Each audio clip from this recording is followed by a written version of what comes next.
And while he is a former Rookie of the Year, a two-time Olympic gold medalist, and a six-time All-Star, most folks outside of basketball haven't heard much about him. That's because Paul neither seeks the spotlight nor finds it ever trained on him for a misstep or misdeed. Our Mary Carrillo reveals a very different kind of superstar in this Real Sports Illustrated profile. Oh, the lob, most days, he's one of the best basketball players on earth, the star point guard for the Los Angeles Clippers, known above all for piling up assist after assist. Oh, the lob, Griffin is there! But when we caught up with him last month, Chris Paul was working his second job, selling insurance. And action. It was the second of two straight 12-hour days on a studio lot in L.A. Got in there. Filming the next ad in his national campaign for State Farm. In the ads, Paul morphs into his fictional twin brother Cliff, a State Farm agent, also born with the instinct to assist. The gag, of course, is how these twins are opposites. The cool NBA jock, the straight-laced insurance agent. But now the truth can be told. The real Chris Paul may actually not be this guy, but this one. Just ask his own wife, Jada. He's a nerd. He's a glorified nerd. So, like, he seems super cool, and everybody thinks, oh, he's Chris Paul, and he's a nerd. He doesn't drink? He doesn't drink. He doesn't smoke? He doesn't smoke. Tell me he went to a couple of parties. Some nights he'll have late nights, but for the most part, he's usually ready to go because it gets too crowded and he gets nervous or whatever it is. He's a nervous person. Get him, Chris. Here you go, Cam. Chris Paul is most at home. The father of two, still married to his college sweetheart. He sticks out like a pocket protector in a league full of players known for having, well, more flexible family values. Instead of clubbing, he bowls. Instead of rapping, he plays piano. And while most of the arms in the NBA are full of tattoos, his are ink-free. My parents, when I was growing up, they said no. They said no tattoos. I remember even I wanted to get my ears pierced when I was younger. My mama said I'm going to be the only person in this house waking up putting earrings in my ears. Call him a mama's boy if you'd like. He's heard it before. Let me see. He puts family first, he says, because that's just the way he was raised. Hey! Boom! I never was at a basketball game. I went to the free throw line and was like, man, I wish my dad was here. I wish my mom was here. Half the time, my dad was the coach. All those big moments in my life, my parents were there. Not only your parents were there. I mean, your grandfather was there, too. Yeah, my granddad, that was my guy. His granddad, a man named Nathaniel Jones, but affectionately known to all as Papa Chile, was the first black man in North Carolina to own a gas station. And to a young Chris Paul, he was a hero. Every summer I was out there rotating tires, changing the oil, anything my granddad did, I wanted to do. Like a lot of times when you're a kid, you have a classmate or something like that that's your best friend. Like my granddad was my best friend.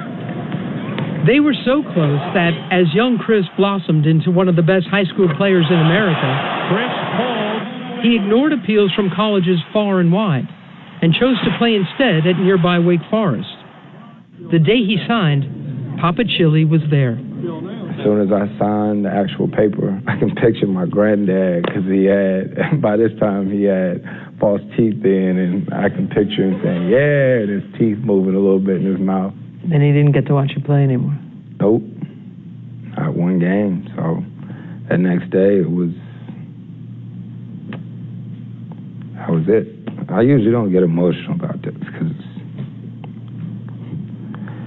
it was so long ago, but sometimes I do miss it. On the very next day after Paul signed with Wake Forest, his grandfather drove here to his home and began unloading groceries. It was then that 5 teenagers attacked him. They bound his arms with duct tape, gagged him, and repeatedly beat him about the face and head. The young men then fled with his wallet, leaving Nathaniel Jones in his driveway, where he died from heart failure. It's crazy how some stuff just be burnt in your mind forever. And I remember pulling up to the house and seeing the ambulance and all the people and the drape pulled over my grandfather in the carport. The day after Jones's funeral, with a high school game to play, a devastated Chris Paul decided he would try to honor Papa Chile through basketball, to honor the 61 years he lived by scoring 61 points. But until then, he had never scored more than 39 points in a single game. I told my coach just before the game, I said, Coach, regardless how many points we get up tonight, just let me play. Telling him some of those shots was not supposed to go in, and I still think about it to this day. It's like my granddad was there, you know, tipping in some of those shots. With just a few minutes left in the game, Paul closed in on 61. When I had 59, I remember I got the ball, sort of did an in and out move, and I sort of threw a floater. I got hit, and I saw it go in, and it's like I remember laying there on the floor and just gasping. There that night, like they were every night, were Chris's parents. His father, Charles, helping to coach the team. His mother watching from the stands. When he got fouled, he got knocked to the floor. That was 6-1. And then to see him go up there and throw the ball out of bounds. And not even try to hit the free throw. And then what did he do? Took himself right on out the game. He walked over to me, and we hugged, and we cried. And then next thing I know, his mom was coming down. So we was all there hugged up, crying. cp3 with a three. 11 years later, Chris Paul is still trying to honor his grandfather by being the best there is. He's been an NBA Rookie of the Year. Congratulations. An All-Star 6 times, and twice an Olympic gold medalist. There is, he now believes, only one thing missing: an NBA title. One shot for the NBA championship. If I needed one shot to win it, Yeah. somewhere right, yeah. But through 8 seasons in the league, Paul's teams have never even come close to winning it all. This year's Clippers, however, for the first time in their long and tortured history, may have a shot. Paul against Allen for the win. Bang shot! He's got it! Paul leads a high-powered offense known to his fans as Lob City, a tribute to the alley-oops Paul sends to his high-flying teammates, Blake Griffin and DeAndre Jordan. The lob. Let's go! Oh, what a monster jam by DeAndre Jordan! True to form, Paul's job is not the sexy one. He's the square, the assist man, setting up everyone else for glory. Effective?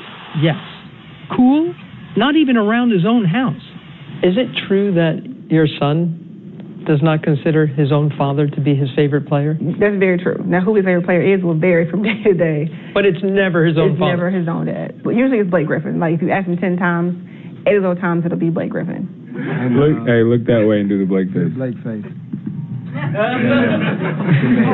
But it was just this kind of guy, the kind who brings his kids to post-game press conferences, that his fellow NBA players thought should be their leader.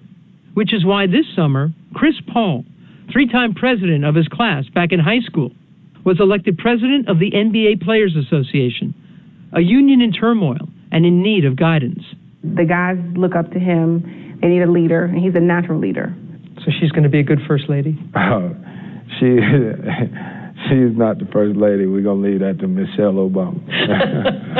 Charged with reviving the union and leading the longest-suffering team in the NBA to the top, Chris Paul may just yet make himself a hero. But whatever else he accomplishes in the game, he says nothing will ever surpass what he did that night after his grandfather died. Still to this day, that is the greatest achievement that I've ever had. You know, I tell people all the time, like they used to say, what's the one thing that you would grab if your house caught on fire and you had to get out of the house? What would it be? I say it would be that basketball. It would be that basketball that I have framed from that game with my granddad. As for the 5 teenagers that killed Papa Chile, all they got was a wallet and very little money before they fled. But all 5 were caught and convicted of murder, and all remain in jail. Now, remarkably, Chris Paul would like to see them let go. You've forgiven those 5 kids? Yeah. You don't want them to still be in jail? Yeah. How could you? I don't know how you got yourself there. As I got a little older and started to realize, regardless what happened with the boys, my grandfather wasn't coming back. He's not coming back. I had to forgive.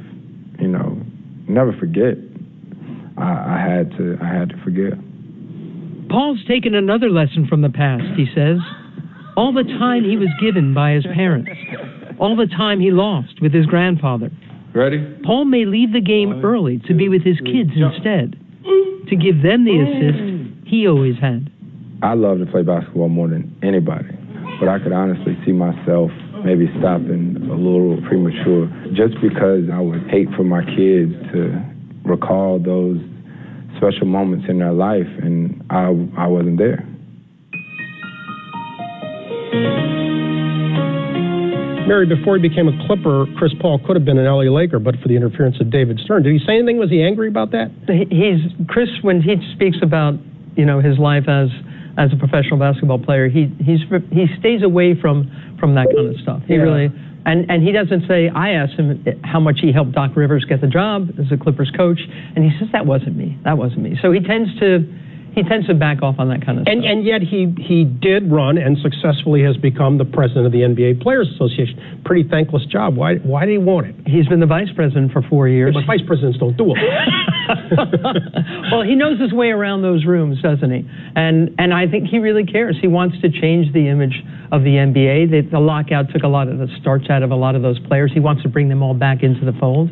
And I think he's probably a good guy to do that. A lot of respect for Chris Paul. Yeah. He's been a good insurance salesman, too. Yes, he has. He's got a great television persona. All right, Mary. Thanks very much. Finally tonight...